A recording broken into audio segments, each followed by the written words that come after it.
தமிழ்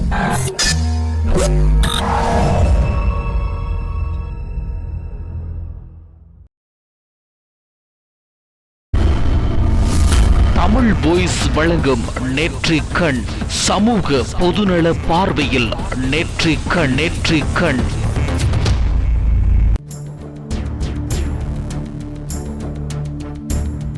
வணக்கம்.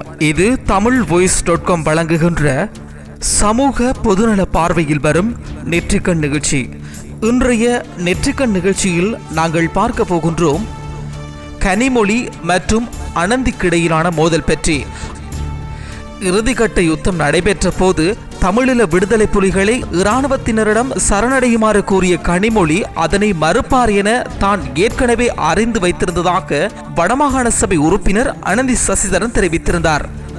இலங்கையில் நடைபெற்ற இறுதிக்கட்ட யுத்தத்தின் போது இலங்கை புலிகளின் தலைவர்களை இலங்கை பாதுகாப்பு படைகளிடம் சரணடையுமாறு தாம் எந்த ஒரு ஆலோசனையும் வழங்கவில்லை என தமிழக முன்னாள் முதல்வர் முனா கருணாநிதியின் மகளும் மாநில அகவை உறுப்பினருமான கனிமொழி தெரிவித்திருந்தார். இந்த கருத்து தொடர்பாக அனந்தி சசிதரன் அவர்களை தொடர்பு கொண்டு கேட்டோம்.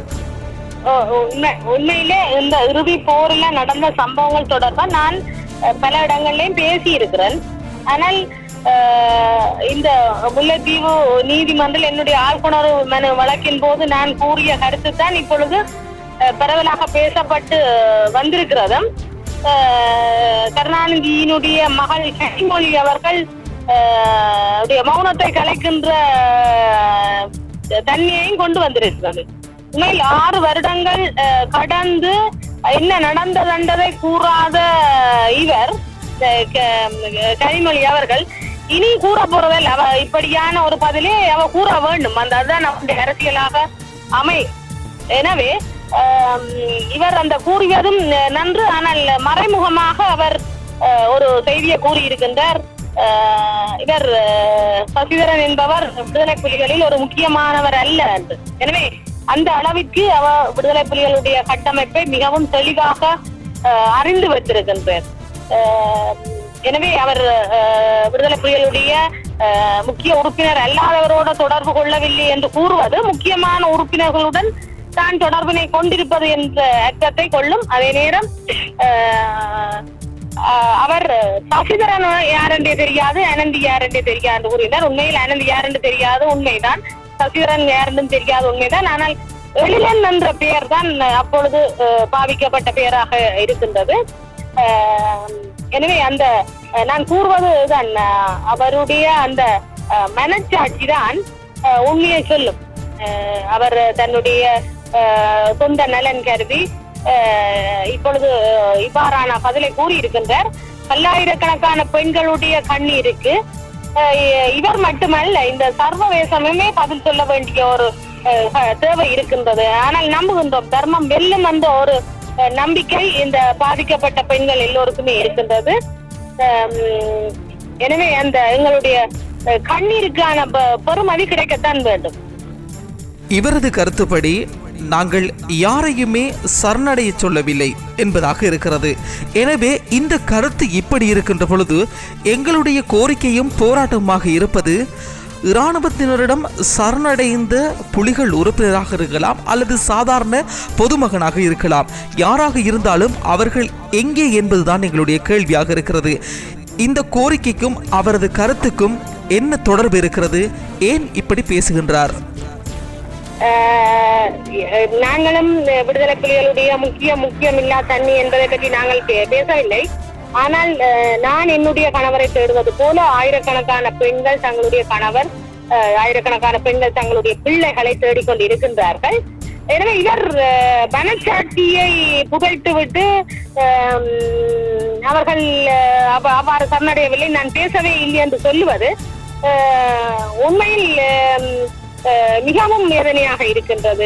இவரை பழிவாங்க வேண்டுமென்றோ அல்லது முன்னாள் முதல்வர் கருணாநிதியை பழிவாங்க வேண்டும் என்ற நோக்கமோ எனக்கு இல்லை.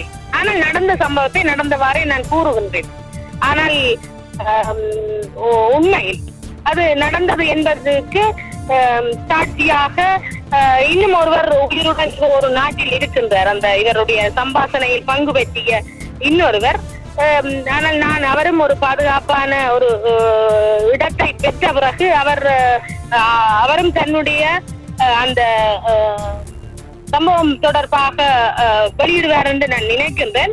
ஆனால் அதே நேரம் இவர் இறுதி நேரத்தில் புலித்தேவனை நடேசன்னையுடன் பேசியது தொடர்பான சாட்சியங்கள் இன்றும் ஈழத்தில் இருக்கின்றார்கள். எனவே அவர் தொடர்பில்லை என்று கூறிவிட்டு போக முடியாது. மனிதாபிமானம், மனிதநேயம் என்பது இவர்களுக்கு இருந்திருந்தால் அந்த இறுதி போரில் ஸ்ரீலங்கா அரசாங்கத்துக்கு உதவுகின்ற நடவடிக்கைகளை மேற்கொண்டு எங்களை அழிப்பதற்கு துணை போயிருக்க மாட்டார்கள். அந்த முதல்வருடைய உண்ணாவிரதம் கூட அந்த புல்கொடி உறவுகளான அந்த தமிழ்நாட்டு தமிழர்களுடைய கொந்தளிப்பை அடக்கும் முகமாக அவர் இந்த உண்ணாவிரத்தை இருந்து போர் நிறுத்தம் வந்து விட்டதென்று அவர் தொலைக்காட்சியில் பேசியதை நான் பார்த்திருந்தேன். அந்த போர் நிறுத்தம் நடந்து விட்டதென்று அவர் கூறுகின்ற போது இங்கு மிக மோசமாக கிவிர்குண்டு தாக்குதல் நான் இருந்த சுற்றயல்களில் எல்லாம் விழுந்து வடித்தது. எனவே அவர்கள் கூறுகின்ற அந்த இது ஆனால் என்று ஒரு நாளைக்கு இவர்களுடைய அந்த மனச்சாட்சி இவர்களை கொல்லும். கனிமொழியாக இருக்கட்டும் அல்லது கருணாநிதியாக இருக்கட்டும், யுத்த காலத்தில் இவ்வாறான ஒரு சூழ்நிலையில் உங்களுக்கும் அவர்களுக்கும் தொடர்பு இருந்ததா? ஏதாவது உறவு முறைகள் பேணப்பட்டு வந்ததா? இது பற்றி உங்களுடைய கருத்து எவ்வாறு இருக்க போகிறது? எங்களுக்கு முன்ன பின்ன அவர்கள் எந்த ஒரு தொடர்பும் இருக்கவில்லை. எனக்கு கருணாநிதி தமிழ்நாட்டு முதல்வர், அவருடைய மகள் அங்கு அந்த நாடாளுமன்ற உறுப்பினர், எனக்கும் அவர்களுக்கும் எந்த ஒரு உறவும் இருந்திருக்கவில்லை.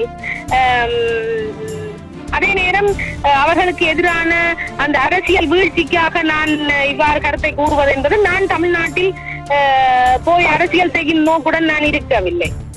நான் அங்கு ஒரு அரசியல் செய்யவோ இல்லாட்டிக்கு அங்கு ஒரு பலம் பொருந்திய அமைப்பாக தோற்றம் பெறவோ நான் எண்ணியதில்லை. எனவே இவர்களுடைய வீழ்ச்சியோ எழுச்சியோ எங்களுக்கு எதையும் தந்துவிட போவதும் அல்ல. எனவே இவர்களுக்கும் எனக்கும் இடையில் தனிப்பட்ட உறவும் இருக்கவில்லை, பகையும் இருக்கவில்லை. ஆனால் உண்மையை உள்ளதை உள்ளபடி நான் கூறுகின்றேன். நீங்கள் சொல்வது போன்று அவர் அப்போது இராணுவத்தினரிடம் சரணடையும்படி கூடியிருக்கலாம். இது இப்படி இருக்க, இது உண்மையாகவும் இருக்கலாம், பொய்யாகவும் இருக்கலாம். அது உங்கள் இருவரது கருத்தாக இருக்கிறது. உண்மையாக இருந்தால் அதனை இப்போது மறுப்பது எதிர்வரும் தேர்தலை இலக்கு வைத்து, எதிர்வரும் தேர்தலில் எதிர்கட்சியினர் இப்பொழுது ஆட்சியில் இருக்கின்ற இவர்கள் மீது குற்றச்சாட்டுக்களை வைக்கின்ற பொழுது அதனை ஏற்றாக வேண்டிய ஒரு சூழ்நிலை இருக்கிறது. இந்த சூழ்நிலையிலிருந்து தப்பித்துக் கொள்வதற்காக கனிமொழி இவ்வாறு தெரிவித்திருக்கின்றாரா என்பது ஒரு பொதுவான கருத்தாக இருக்கிறது. இது தொடர்பில் உங்களது கருத்து எப்படி இருக்க போகிறது? இருக்கலாம். நிச்சயமாக தமிழ்நாட்டு தமிழர்களுக்கும் இந்த அரசியல்வாதிகளுக்கும் இடையில் ஒரு வித்தியாசம் இருக்கின்றது. நீங்கள் தமிழ்நாட்டிலுடைய எங்களுடைய உறவுகளை பார்த்தால் தெரியும், அவர்கள் இன்றும் வேதனைப்பட்டுக் கொண்டிருக்கிறார்கள். பக்கத்து நாட்டில் எங்களுடைய உறவுகள் மடிந்து கொண்டிருந்த போது நாங்கள் 8 கோடி தமிழர்கள் என்னத்தை செய்தோம், என்னத்தை சாதித்தோம், அவர்களை இப்படி அழிவதற்கு நாங்களும் ஒரு பார்த்து கொண்டு இருந்து விட்டோம் என்ற அந்த வேதனை தமிழ்நாட்டு தமிழர்கள் எல்லோரிடமும் பரவலாக இருக்கின்ற ஒரு நிலைப்பாடு. அது அந்த புலிகளையும் மக்களையும் ஈழத் தமிழர்களையும் அழிப்பதற்கு கருணாநிதி அவர்களுடைய அரசு துணை போன காரணம்தான் அவருடைய அரசியல் வீழ்ச்சிக்கு காரணமாகவும் அமைந்தது. ஆனால் தமிழ்நாட்டில் இருக்கின்ற தமிழர்கள் எல்லோருமே அநேகமானவர்கள் அவர்கள் இந்த அவர்களுடைய அரசியல் நிலைமை பற்றி மிகவும் தெளிவாக இருக்கின்றார்கள். அந்த வகையில் ஈழத் தமிழர்கள் மீது அவர்கள் மிகவும் அன்பும் அனுதாபமும் கொண்டிருக்கின்றார்கள். எனவே அவர்களுக்கு ஏற்கனவே தெரியும் இவ்வாறு யாருடைய உந்துதலில் நாங்கள் அளிக்கப்பட்டோம் என்பதற்கு. பல தமிழர் நலன் இயக்கங்கள் அங்கு உருவாகி கொண்டிருக்கின்றன. அந்த இயக்கங்கள் இது பற்றி தெளிவாக மக்கள் மத்தியில் பிரச்சாரங்களை செய்து கொண்டிருக்கின்றார்கள். எனவே எங்களுக்கு அங்கு இவருடைய வீழ்ச்சி என்பது ஈழத் தமிழர்கள் மீது அவர் செய்த அந்த துரோகத்தில்தான் அந்த வீழ்ச்சியாக இருக்கின்றது. எது எப்படியோ இன்றைய நெற்றிக்கண் நிகழ்ச்சியில் நாங்கள் ஒரு விடயத்தினை தெளிவுபடுத்தி இருக்கின்றோம். எங்களுடைய மக்கள் இதை வைத்து தெளிவாக இருப்பார்கள் என்று நான் நினைக்கின்றேன். கடந்த 2009ஆம் ஆண்டு அளிக்கப்பட்ட விடுதலை புலிகள் இயக்கமாக இருக்கட்டும், மக்களாக இருக்கட்டும், கொன்ற மக்களை தவிர்த்து உயிரோடு சரணடைந்த பிள்ளைகளாக இருக்கலாம், கணவனாக இருக்கலாம், அல்லது பெற்றோர்களாக இருக்கலாம், இவர்களுடைய நிலை என்ன என்பதுதான் எங்களுடைய சமூகத்தினுடைய வேண்டுகோளாக இருக்கிறது. எனவே இந்த கேள்விக்கான பதிலை தான் நாங்கள் கேட்டு கோரிக்கையாக முன்வைத்துக் கொண்டிருக்கின்றோம். இது பற்றி இன்னும் விரிவாக பேச இருக்கின்றோம். மற்றும் ஒரு நெற்றிக்கண் நிகழ்ச்சியில் உங்கள் அனைவரையும் சந்திக்கும் வரையில் விடைபெறுகின்றேன். அதே நேரத்தில் என்னோடு இந்த விசேட செவ்விக்காக இணைந்து கொண்டிருந்த வடமாகாண சபை உறுப்பினர் அனந்தி சசிதரன் அவர்களுக்கும் நன்றிகளை தெரிவித்துக் கொண்டு விடைபெறும் நான் என்றும் உங்கள் அன்பின் சுரேந்த். சந்திப்போம். அதுவரையில் தொடர்ந்து இணைந்திருங்கள் தமிழ்voice.com என்ற எங்களுடைய இணையதளத்தோடு.